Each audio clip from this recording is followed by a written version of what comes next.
네.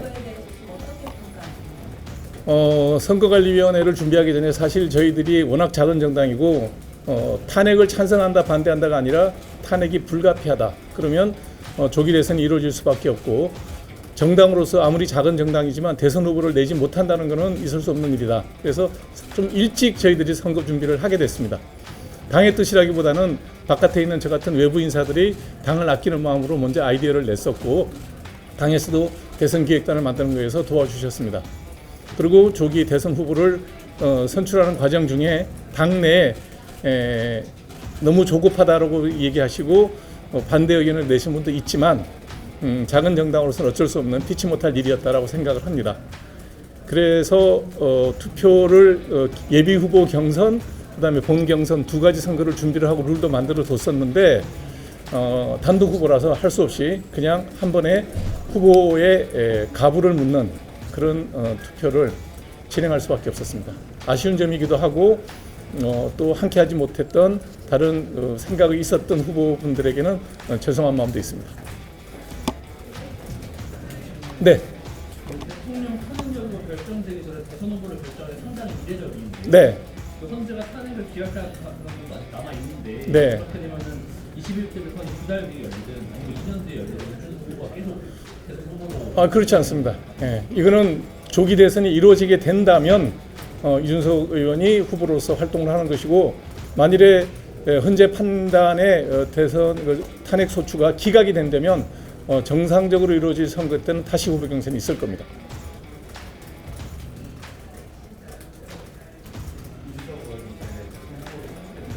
네. 선거리 체제로 넘어가야죠. 네. 선관위에는 선거 대책할 때는 후보는 후보로서 참여를 하겠죠. 예.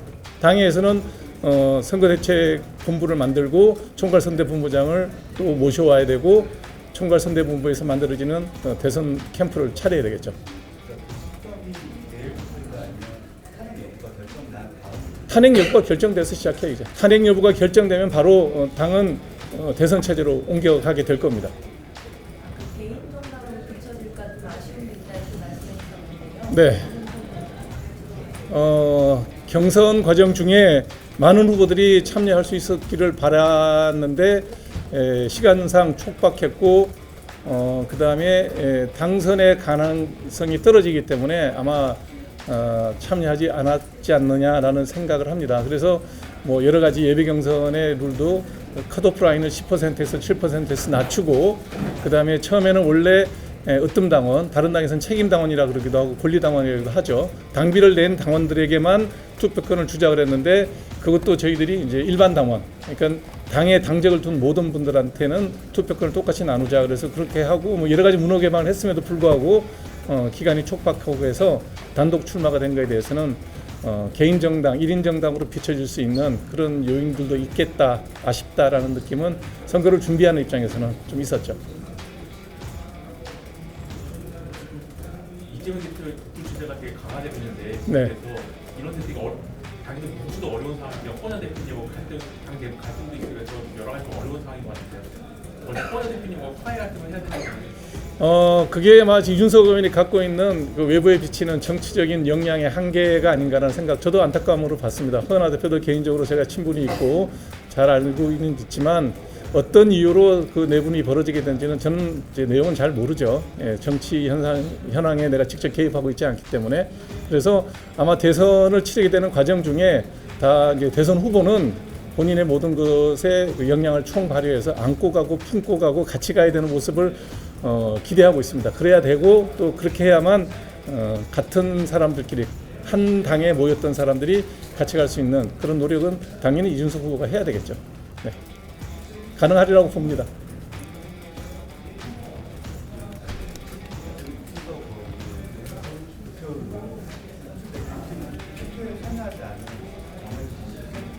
그렇죠.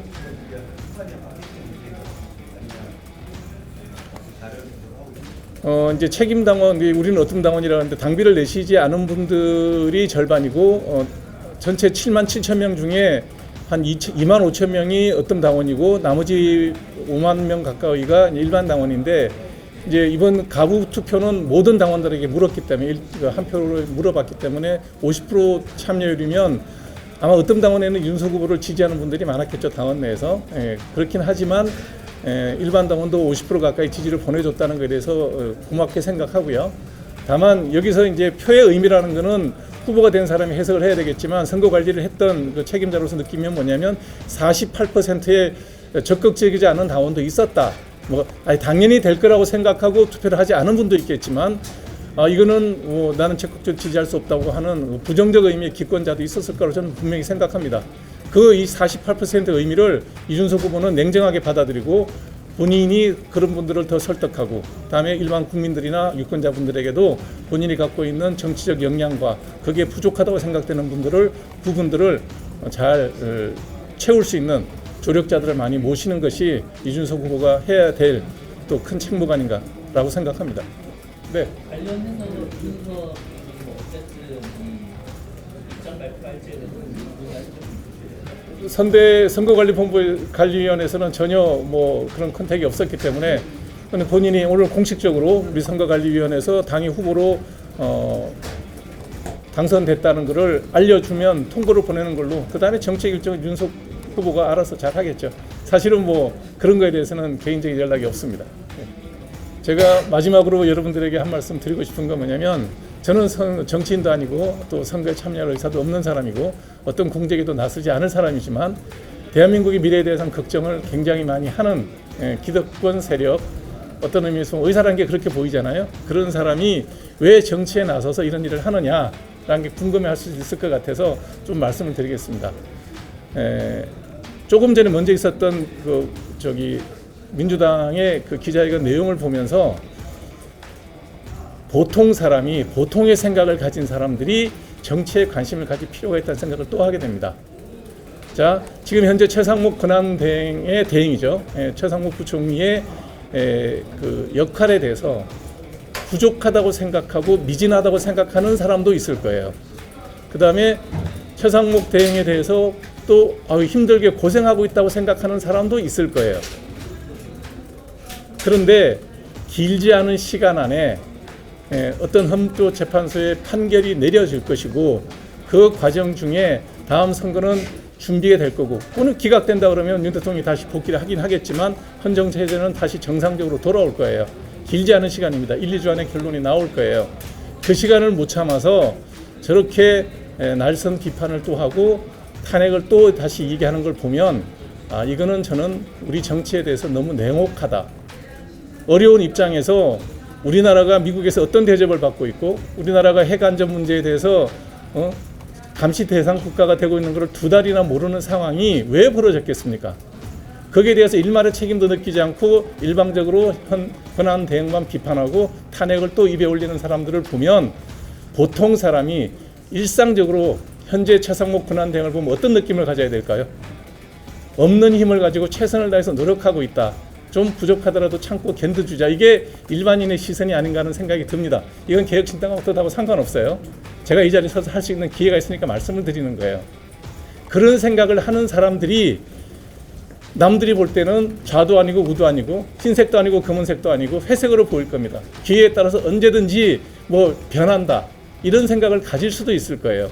그러나 보통의 사람은 그런 거에 대해서 좀 기다려주자, 참고 보자 이런 생각을 하는 사람들이 다수가 있다고 저는 생각합니다. 그런 대안을 모색할 수 있는 정당이 어디냐?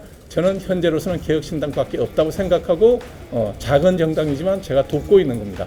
물론 제 도움이 개혁신당에 큰 도움이 될지 아니면 마이너스가 될지 그건 저는 모르겠어요.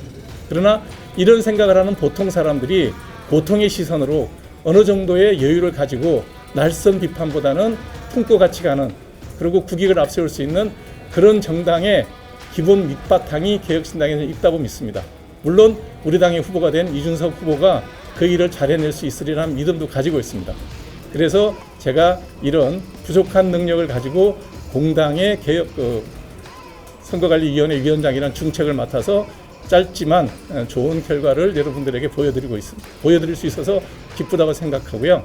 여러분들도 이번 기회에 보다 좀 중도적이고 안정적인 사람들에 대한 시선을 좀 많이 가져주시고 애정도 보여주시고 지지도 해달라는 부탁을 드리면서 회견 마치겠습니다. 함께해 주셔서 고맙습니다.